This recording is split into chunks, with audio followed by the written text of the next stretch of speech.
everyone. Remember me? My name is Leanne. I am the Knitty Stew. Stew is short for stewardess. I am a Canadian flight attendant and a knitter, and this is my YouTube channel where I try and bring you on the road with me, show you all my knitting and sometimes scenes from the local cities I get to stay in as part of my job. And oh my goodness, I have really missed this community. It's been 2.5 months since my last episode. This episode is number 44, and if you are new, I just wanted to welcome you and invite you to engage with the community. I am very active over on Ravelry as the Knitty Stew, and on Instagram I try and post from time to time over there as well. And please leave comments or ask questions in the messages below the video, and you'll find links to my pattern pages and designers and design pattern pages all in the description below. Did I get all that out? I don't know. I feel so rusty. How is it the second week in October? I can't even get over it. I will tell you right up front that this has been quite a recalibration these last couple of months. I've been going through like ups and downs, and that is actually the worst aviation joke ever. But I have been going through a lot of ups and downs in the last couple months. But I really treasure when I get to watch other podcasts. This is my personal thing, is when I feel connected with a podcaster, we share a few laughs, or they calm me, or I'm inspired by what they're making, and that matters to me. Like, this is a form of self-care, so I would love to reciprocate. So as hard as this is to get back on the horse after this long, and let me tell you, I got some knits. My mojo throughout all the seasons of my life, I don't think I've ever wanted to knit every single thing so much, like everything. My mojo is off the charts. I do have 5 finished objects to share today. I have 4 works in progress and quite the list of gift knits and things that I'm excited about that are coming up. And at the end of the video, if you want to stick around for the personal chat, I'll try not to just start crying on a dime, which is apparently what I do now in perimenopause when I'm going through. I'm getting better. I am exercising. I'm trying to sleep well. I'm taking my supplements, and I am working and doing all the things. But man, oh man, some days I don't really enjoy this second puberty. That's the deal. Part of that is also memory and being clear in mind and being able to recall things. So as I go through these items, it might be a little choppy in the editing because I will have to read my Ravelry notes on my iPad, come back and talk about the project, and then pause again and write up. So I'll try and make that as seamless as possible. But right now, I just invite you to sit back, relax, enjoy the knitting content and the chatter. I'm not drinking any caffeine today. I have an early wake up, very early. It's actually, I set it for 3:05. The pickup in the lobby is 4:30 a.m. tomorrow. I am currently in Kitchener, Ontario. I don't know what footage I've put in or will put in at the end. It'll be something from my travels lately. Yeah, so there's no footage of Kitchener, Ontario, where I am today, but lots of knitting. So let's get into it. So I have 5 finished objects to discuss. This is the only garment that I have completed. The others are accessories and a toy. So yeah, this here that I'm wearing is fall. I'm wearing fall. I love this a lot. It is called the Ivy Sweater. It's by PetiteKnit. If you watch my last episode, you'll see that I had done 2 summer versions of this Ivy series. PetiteKnit had Ivy Top, which is what I made. I made one for my daughter and one for myself in cotton, in Tin Lena held double, I believe, or something. That's, again, a detail, don't remember, sorry. But then this Ivy sweater I saw was also part of the series, and the Ivy blouse. So this here is a 16 stitch gauge. I'm going to back up. My chair's a little, the rolls are a little loud, the rolly thing. All right. It's a 16 by 24 inch gauge. and I knit it with some stash, some precious stash.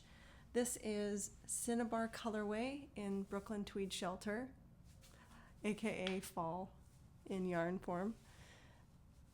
Now this colorway was discontinued in 2023, and now Brooklyn Tweed entirely is not making yarn anymore. So this is a very special knit, and I'm really glad I used this stash yarn. So when I found out that this colorway was being discontinued, I jumped and I bought like 7 skeins of it, and this took 5.5 skeins, and I really love this. It's so warm. It's a woolen spun yarn, so there's a lot of air trapped in there, and it makes it warm, and I'm already sweaty for the most part usually, so I might take this off after, but yeah, I really like how it turned out. And the reason I made it and didn't use the yarn recommended is because I was just feeling so inspired by this color. Like this red, it's like an orangey red with flecks. I don't know if you can see. Got little flecks of yellows in it, little bits of black here and there. Almost just little tweedy, a tweed vibe, I guess I would say. But this overall look, I think it's the silhouette is what I'm trying to say. This funnel neck of the ivy tops that she has designed, with the way it stands up there. I put a picture, I think it was on my Instagram. I put a picture, and someone said it was giving them like Audrey Hepburn vibes when I took the progress picture. I was like, oh yes, Audrey Hepburn vibes, you know, with the stand-up funnel neck. How you do it, it's all top down in the round. I started with a US 7 4.5 millimeter for the circular cast on. I made size 4, and I switched up because the pattern calls for a US 8, and I was getting the 16 stitch gauge on a US 8 5.5 millimeter needle. And then you do some increases on the shoulder, which I really, really like the way that the increases go, like that. And then you join in the round. And I worked the sleeves. I'm going to back up again so you can see. I did do decreases as in the pattern, but I didn't do all the way to the bottom, to the last number of decreases. And then I think I cast off, yes I did, both the body and the sleeves in a US 9. So I went up to the 5 millimeter. Is that a 5 or 5.5? It's a, sorry, I'm not so good at the millimeters, which I should be because I'm Canadian, but yeah, so I just did that so that they would be sort of bellish. Anyways, I'll do a quick turnaround so you can see. If I recall, it was 24 inches from the back of my neck to the bottom.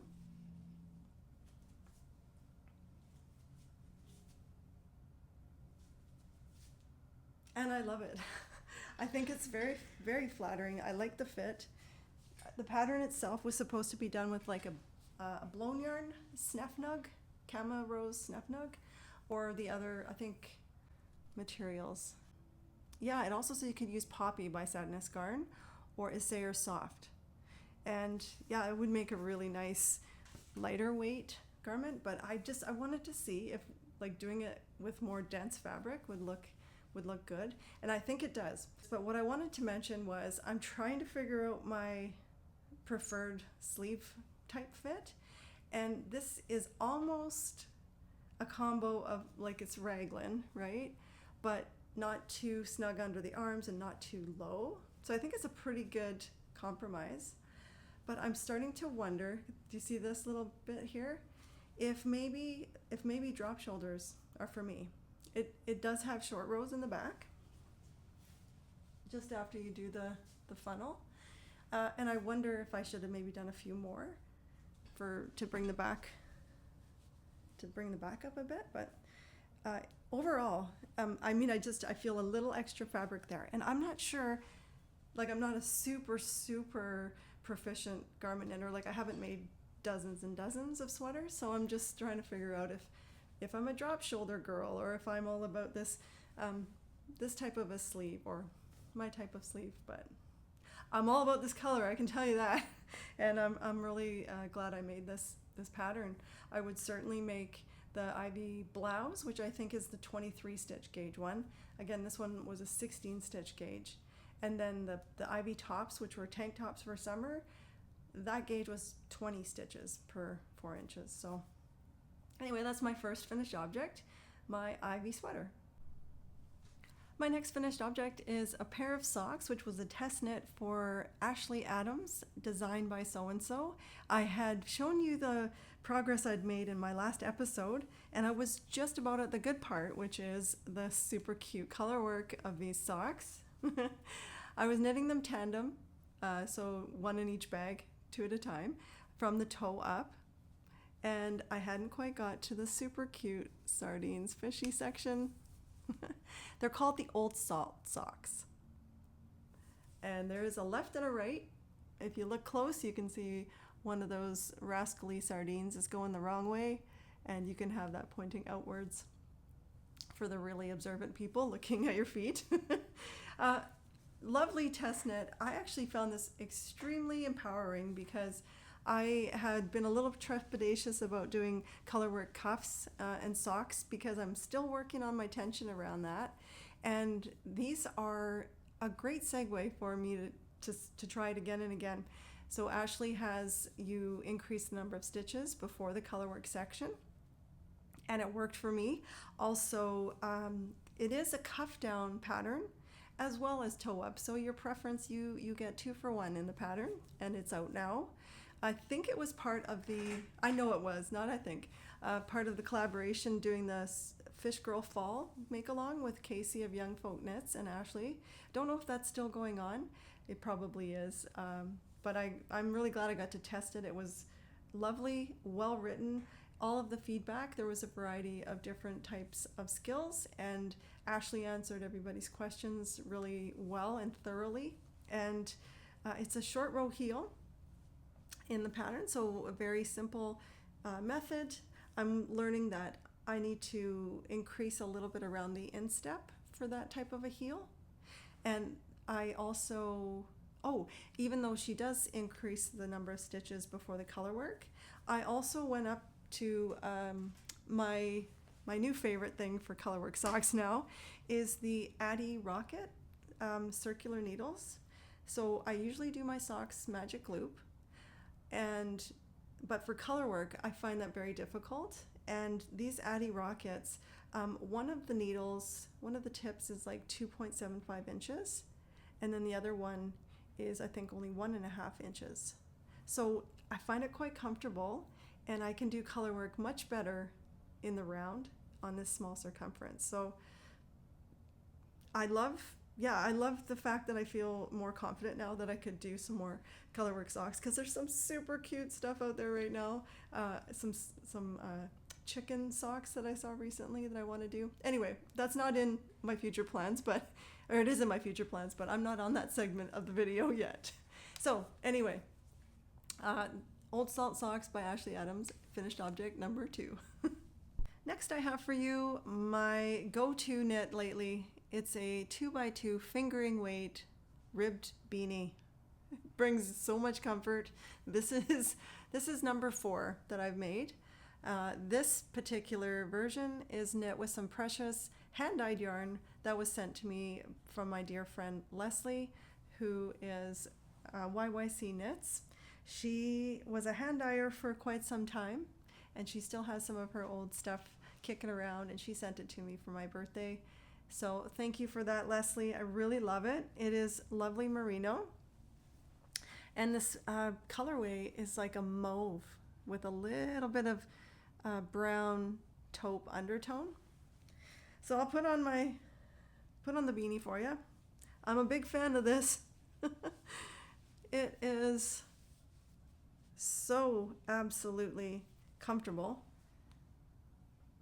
It fits everyone as far as I can tell. It would definitely stretch up to fit a 23-inch head, I would say. And it is based on a free pattern called Ribbed Beanie by Emily Bolduan, and you basically cast on 132 stitches. I use a US 2 for the body of the hat, I cast on with a US 3.25 millimeter, and then I immediately switch to the US 2.5. Sorry, not US 2, US 2.5, which is a 3 millimeter needle. And then I just knit 2, purl 2, and knit 2, purl 2. It is the most comforting thing for me to have. I keep it in my purse. I have it when I go for walks. I find it so very calming, and also what a great gift, right? I feel like everybody would, who doesn't need a ribbed beanie? Especially a lightweight one that is extremely versatile. You can, wear it slouchy or wear it super up high, like hipster style. I left the tail on here from my cast on to show you something. Now, I did not come up with this. I came across it on Instagram, a reel. The person would cut their tail to the length that it needs to be measuring before you do your crown decreases. So I cut it to 9 inches, which is where I like to start my crown decreasing. How brilliant is that? And then you don't have to have your tape measure, because I never have my tape measure around. So yeah, as soon as it hits that point there, I start doing the decreasing, which is that Emily Baudouin pattern does beautiful ribbed decreases. I think that looks fantastic. I've tried a couple different methods, and I really like hers. I mean, a 1x1 ribbed beanie is one thing, but to get good decreases for a 2x2 has proven to be a little trickier to find. So anyways, I won't go on and on about that, but what I'll tell you is if you have between 170 yards or just over 200 yards of fingering weight yarn in your stash, and who doesn't? Most of us have that, like just that one special skein. So basically anything between 35 and 45 grams is what I'm finding that I've needed. So anyway, there's another ribbed beanie, and now I can go weave this in. Okay, next up, cute warning. I have made a lot of toys in my day, and there are a lot of great nieces and nephews that were born in this year, and another one is on the way. So there will be many more of this. This is Harry the puppy. He's so realistic and cute and soft and easy, and I'm just cannot get enough of this guy. Look at him. I had first seen this on Bethany of Well Loved Knits podcast. Immediately, I was like, I gotta go find this pattern. It's called Harry the Puppy by SardinesForTea, or Sue Johnson, I believe is her name. The pattern's not on Ravelry. It is on Etsy, and I went to find it again, and it is there. I'm going to link it below if you need something adorable like this in your life, and if you can get your hands on faux fur. So this color, I knew I wanted this particular color because it looked so real, and I found loops and threads at Michael's, the craft store that we have up here in Canada. And they had this color number 8, very similar to the one in the original pattern. And so I got it home and I cast on. The pattern calls for a US 10.5, so 6.5 millimeter needle to knit it. And this thing was going to turn out the size of like a Great Dane. It was, I'm exaggerating, but it was huge. So I was like, well, that's obviously very super, super bulky faux fur. The pattern calls for Alpine by Sardar. And I have used that faux fur before, which is divine, by the way. And so I'm like, well, I know what I'll do. I'll just separate the plies of this super bulky loops and threads. That was basically 3 hours of hell, but it was worth it because I split them all up, which is really hard to do. Like I was standing over the railing of the stairs and like letting the ball drop and trying to get them not to twist on himself. That's no fun. Deplying, not my favorite thing, but look, it was worth it. And going forward, I am happy to report I found some black Sardar, Alpine Sardar, and on Wool Warehouse. that has arrived. I need to make more of these because I think when big brother or big sister sees the baby getting one of these, like, hello, they're gonna want one too. So super simple pattern. I don't really know how many yards I used. I just weighed it because it ended up I had 249 grams to start and I was left with 131. So I used 118 grams of this split into different plies. So I'll have a better idea. The pattern says to have 2 balls of the alpine, and so we'll see. I'll make one soon. And I just wanted to show you, I can't of course show you the pattern, but just so you get wrap your head around what it looks like before you sew it together. It looks like that. And the way it's designed, you fold it in and I put a little bit of stuffing in it. And my sewing is atrocious, like absolutely, but the faux fur hides it all. And as long as I was getting it all cinched up and that all the ends were woven in, then I think it turned out pretty great. I used a particular method, which I'll link on my Ravelry page, of embroidered eyes. I actually didn't use safety eyes, but I did use a safety nose. I had also Loops and Threads at Michael's carries some safety eyes and nose. I did use the safety nose for that. I reinforced it with a piece of felt behind it, just in case the little ones like chewing on it. Wouldn't want a choking hazard. So anyway, Harry the puppy, super cute, brought me great joy, and now I have to deliver it. I took off my ivy sweater to show off my final finished object. And if your name is Tracy, Loretta, Brittany, Kelsey, or Heidi, and you are going to Fernie with me in November, look away. Spoiler alert. I'm going to put in a timestamp here, so don't look.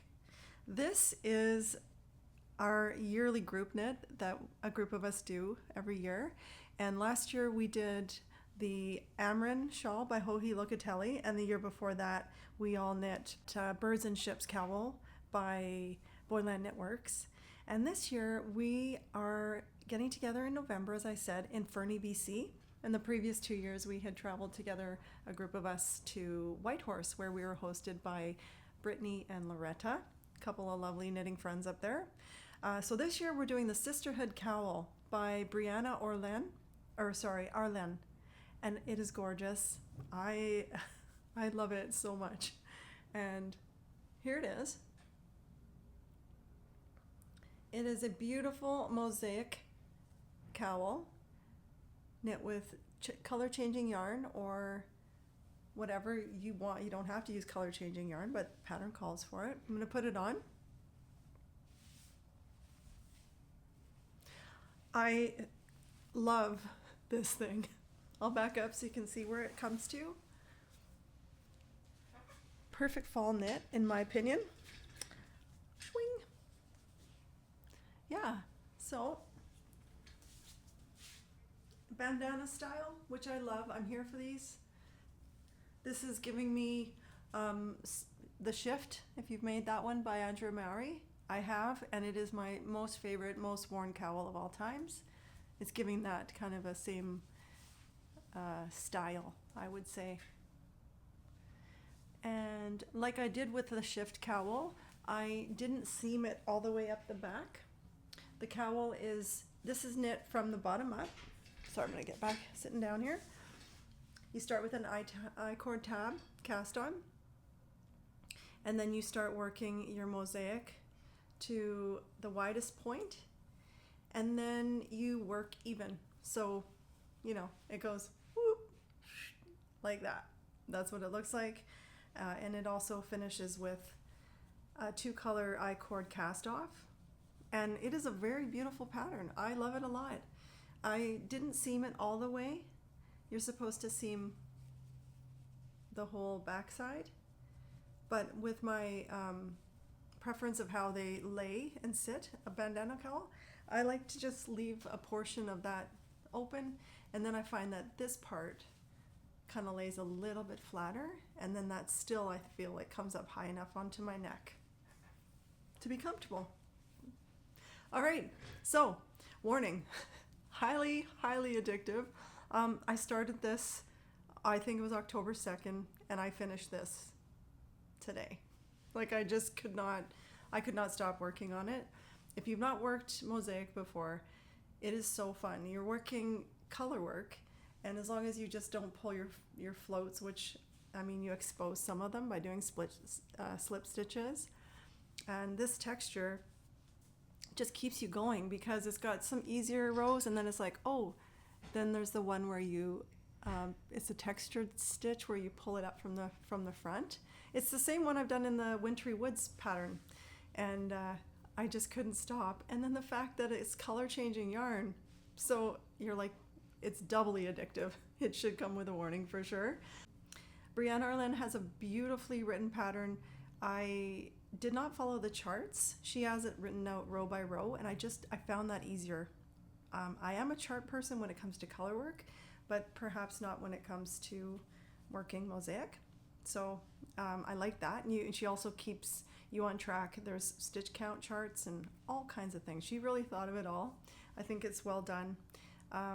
There's videos, tutorials. It's a beautiful pattern, super fun. I used sport weight yarn. The pattern calls for farmer. Oh my gosh, I can't think of it. Farmer Fiber's Daughter. The Farmer's Daughter Fibers Recollect. And then the spin cycle is used as the color changing. You could use your hand spun. You could use maybe some, what is that other stuff called? It's a sock yarn. Can't think of it right now. Gone. Maybe I'll put it on the screen. But yeah, it's super fun. The color that I used was Wololo for the spin cycle. And then my main color here is Durham Natura Ulisse in Pullover. Oh, I love it. The thing with my spin cycle is I was having like the best time, and then as I was approaching just past this beautiful deep purple, it was starting to go into this bright blue, like this color of the can blue, and I'm like, no, I'm feeling moody. I don't want that. So I did a little color management. I unwound, which I love to do this with my spin cycle. I unwind it, I see where it goes, and then I wind it back up, and then the other end. I like to look through it. So I knew that past that blue part was going to be more purple. So I color managed that, got rid of that, and I finished with, like, I was just right at the very end where the purple was almost going to go back into the blue again, or I was going to have to figure something out, but I ended up with enough. So I ended up using a total of 150 yards, so 37 grams of the Durham Natura, and then the spin cycle I used 35 grams, 140 yards. So yeah, that's my group knit all finished. Again, I really do recommend this pattern. It's lovely, and I would easily cast on a second one, like, quickly. Super fun. Okay, that's it for finished objects. I'm going to pop over and we'll talk about whips really quick, and hopefully this video isn't like 4 hours long. My goodness. Okay, rolling ahead into works in progress. On August the 2nd, I cast this on. I'd asked for some ideas, I believe, and April Sokolowski 3995 mentioned what I might be looking for my beautiful Sonder yarn Fleece and Flax BFL in the Wanderlust colorway. And April nailed it.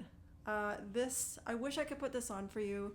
I don't have the right needle at the bottom that will fit around my midsection.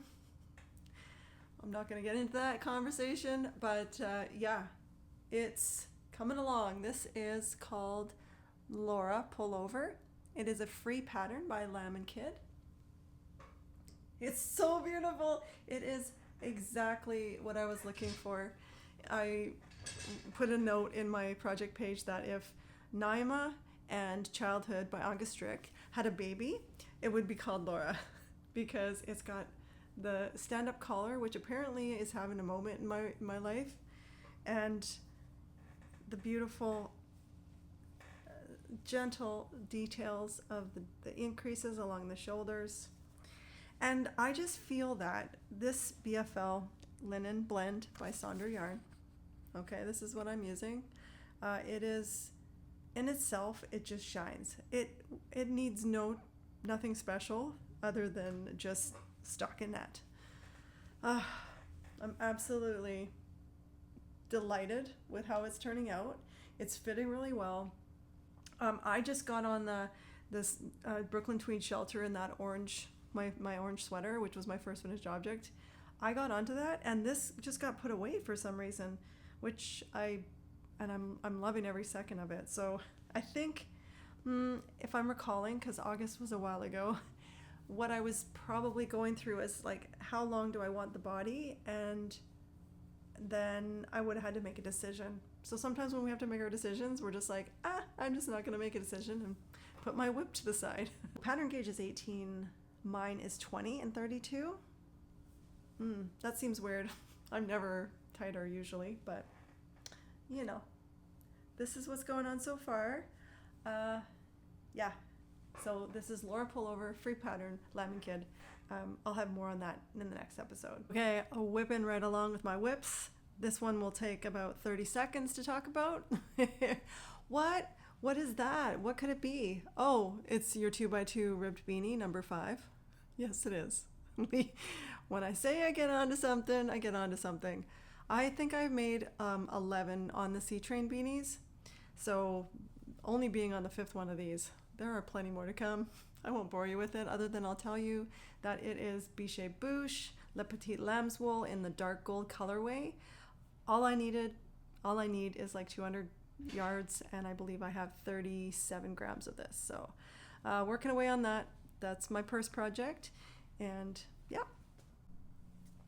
My next work in progress is a fun seasonal spooky knit for my dear friend Erin, whose birthday it'll be on October 19th.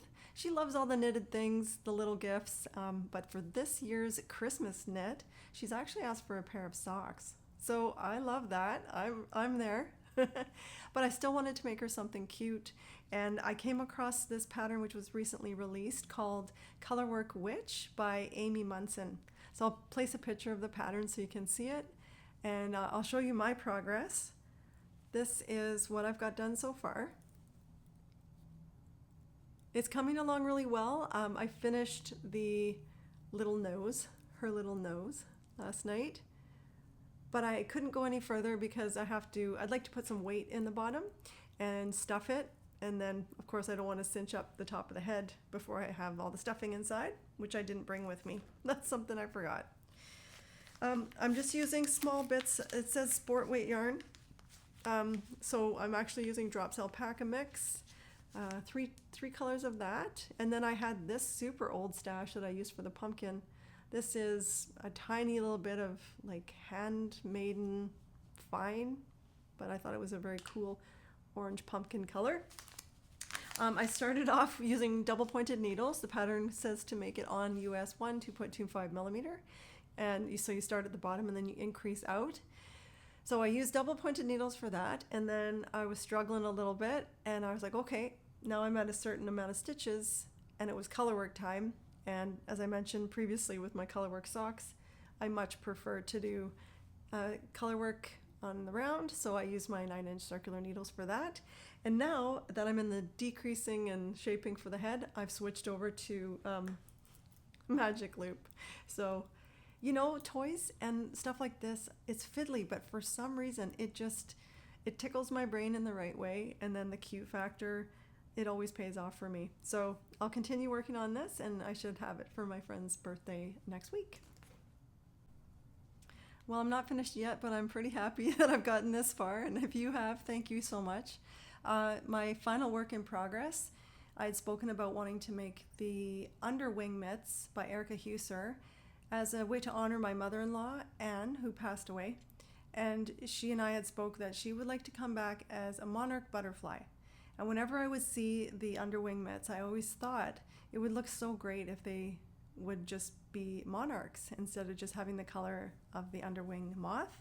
So I finished the left mitten, and I added duplicate stitch to the top of the wings and a little bit of white flecks, which I'm still a little undecided on. I don't know if that is necessary. Maybe they should have just stayed all orange. I think you still get the vibe that it's supposed to be a monarch. And I'm trucking along on the right hand mitt.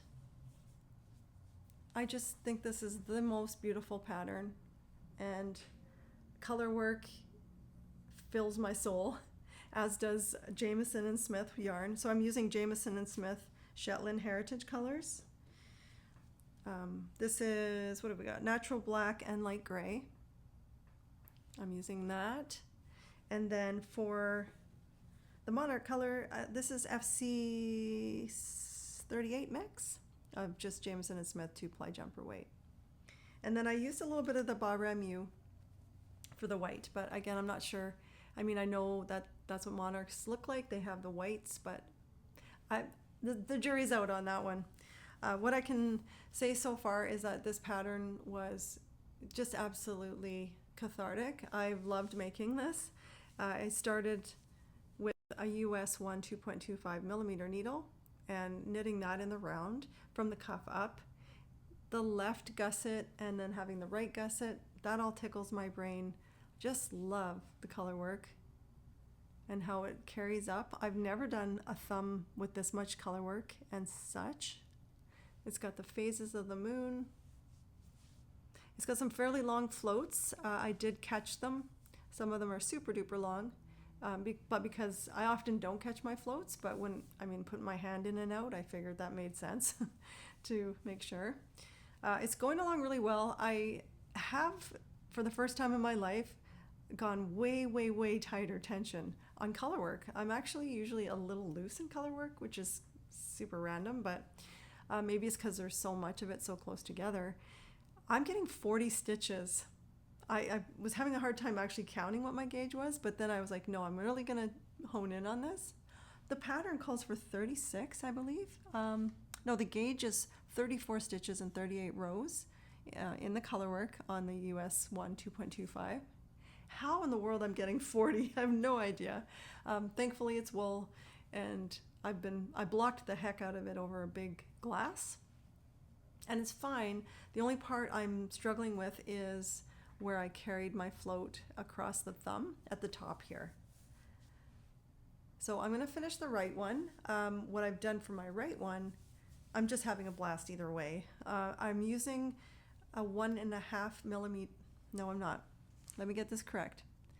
I'm using a US 1.5, which is a 2.5 millimeter, because the Addy Rockets, they say it's a US 1, but it's actually a 1.5. That's just how their sizing work. I don't know if I mentioned that previously on this episode. If I did, I don't know if I did or not. But yeah, I'm using that now for this right one because my right hand is bigger than my left hand. So if this one was a bit snug, I want to make sure I go up to the right and get the right gauge. I do have fairly small hands. So yeah, and it comes in just the one size, this pattern. Anyway, I'm loving it, and color work is just good for the soul and I just love it. It brings me great joy, and I love that I'm almost done. So carrying on with those will likely be done very soon, and then I can wear them in this transitional season. That is everything. All my works in progress, all my finished objects. I've got some few things that I'm excited about knitting that are coming up right now that I'd love to share with you, if you'd like to stick around for that, and then maybe a little bit of knit chat at the same time. So let me gather my things and we'll meet back for the last little segment. I have a raging case of gift knit fever, and I get to participate in 2 test knits right now that are perfect for what I'm wanting to do. Are you a gift knitter? Do you like to make gifts for people at this time of year? If you do, please let me know what your favorite things to make are, or if you are working on that. I'd love to hear that and get more inspiration. I got an email from Rebecca Clow, the Creabea, and I get to test some of the accessories from the Kintra pattern that she has.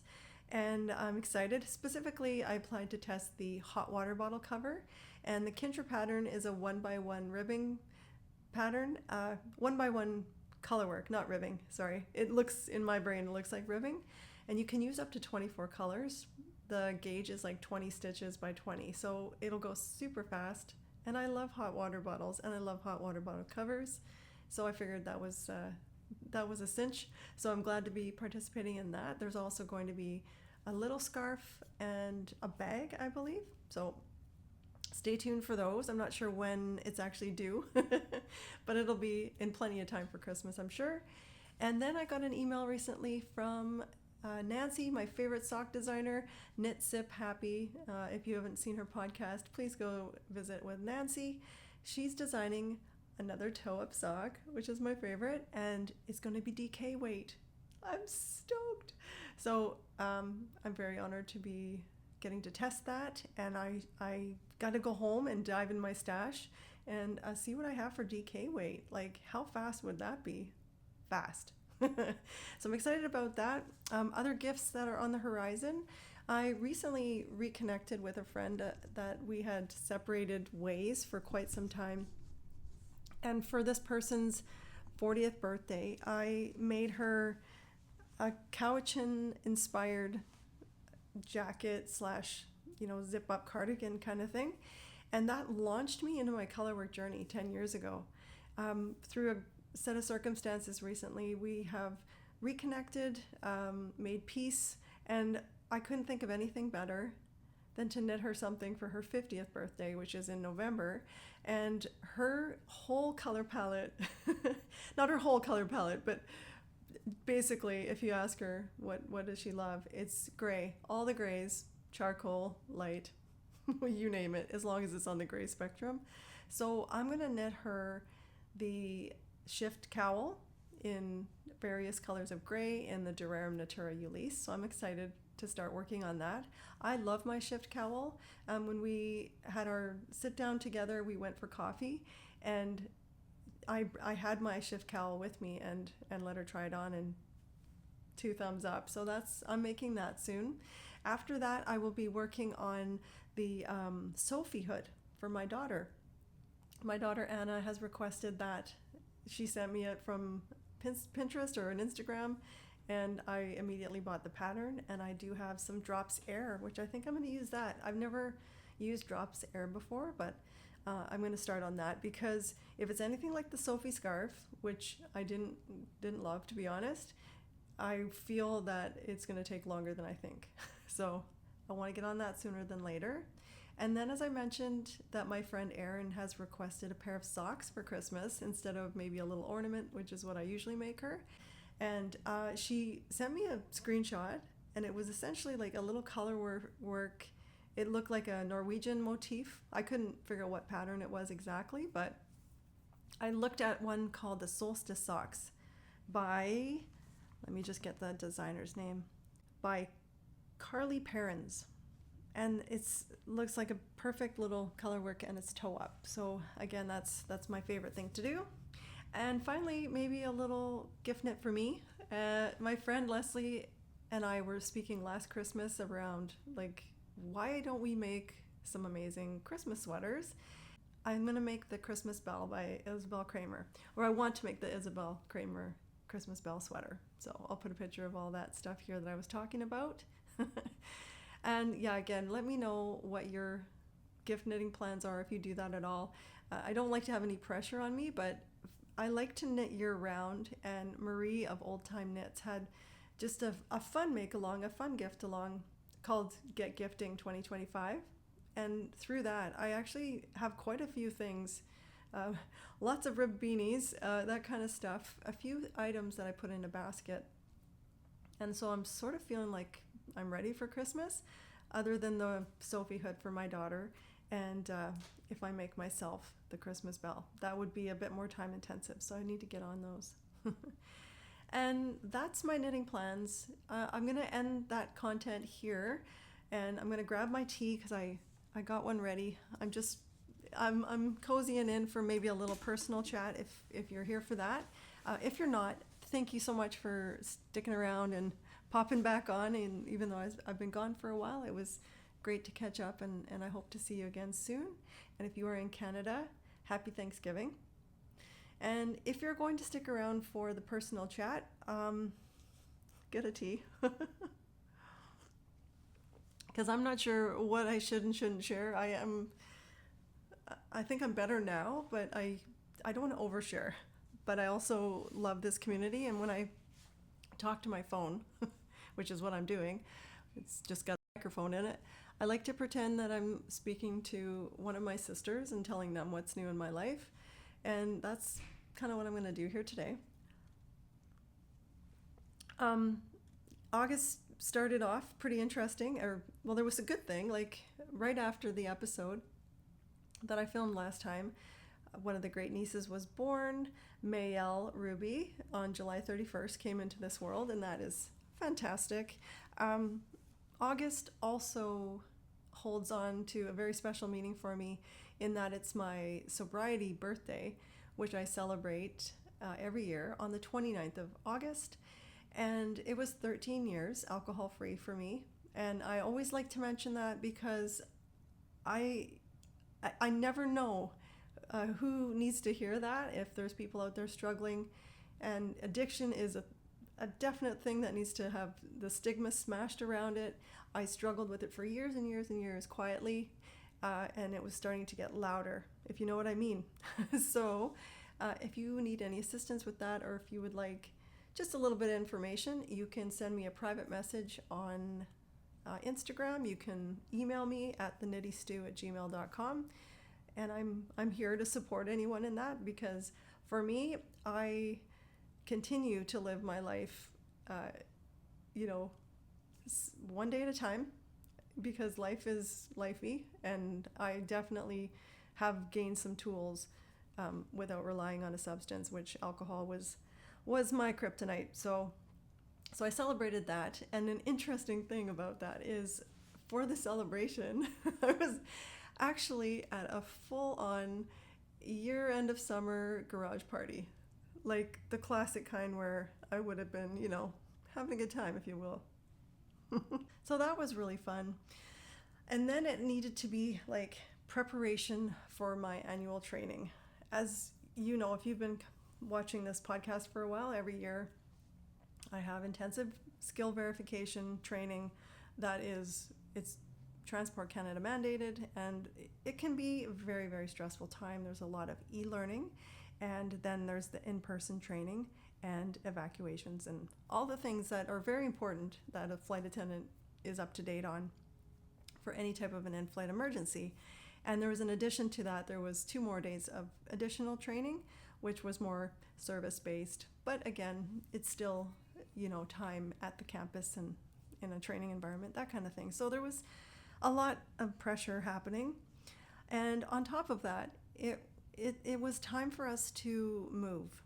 So there's been some plans we're trying to sort out.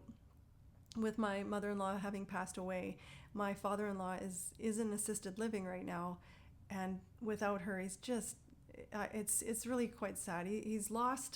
He does have some dementia, early onset memory issues, lots of moving pieces there, but we were thinking perhaps he could live with us.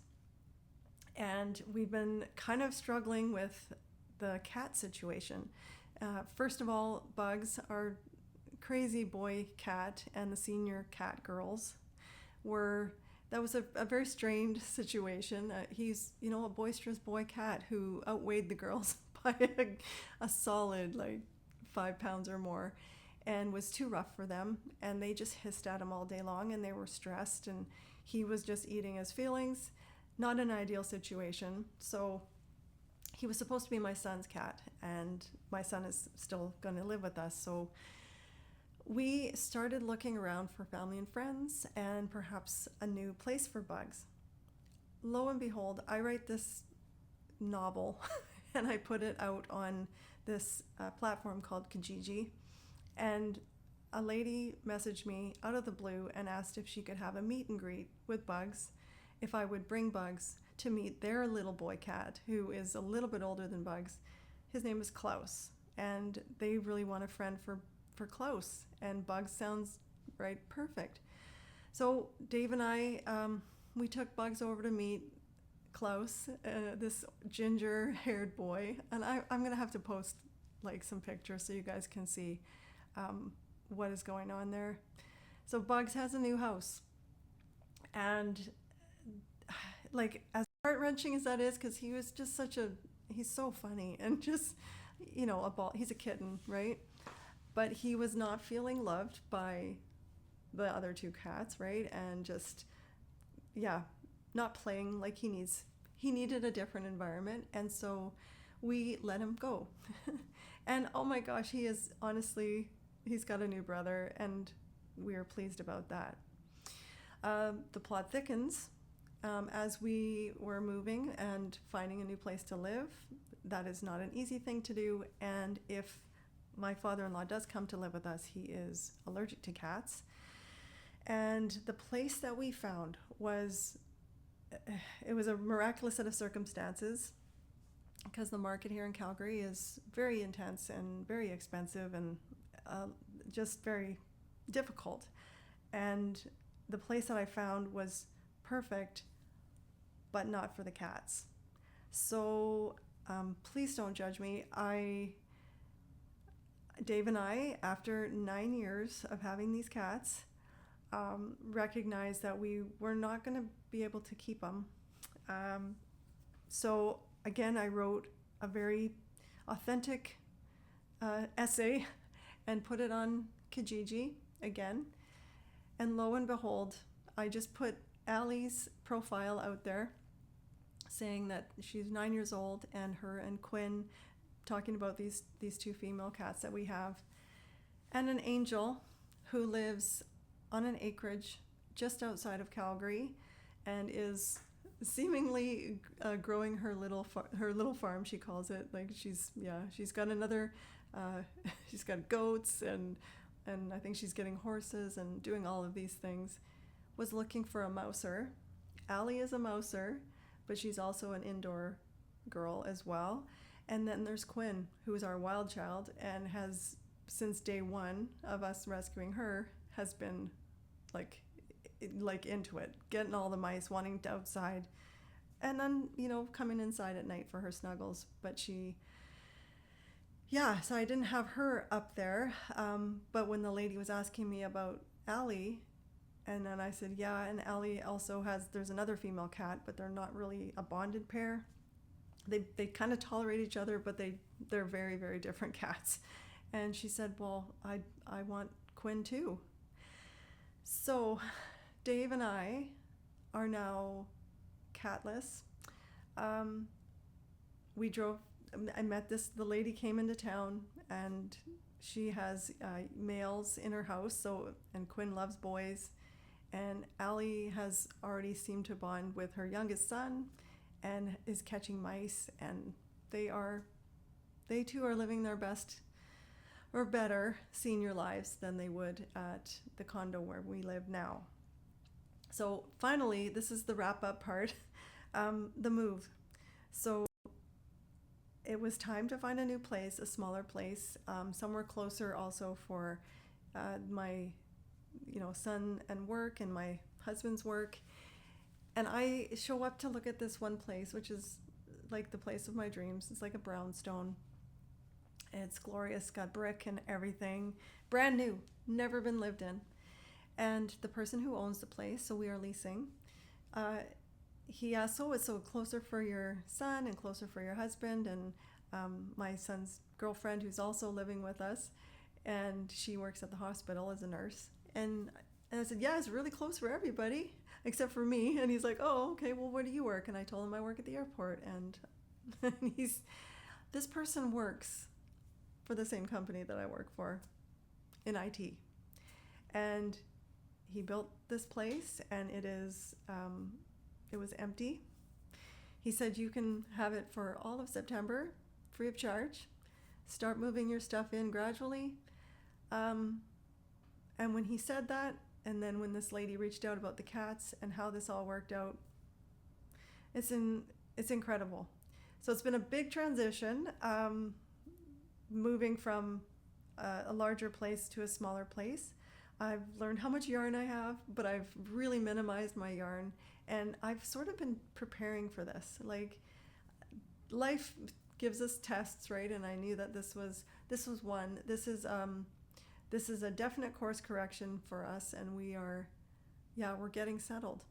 So we've only officially been in there since the 1st of October, but we've actually been gradually moving our stuff over there all through September, all through training.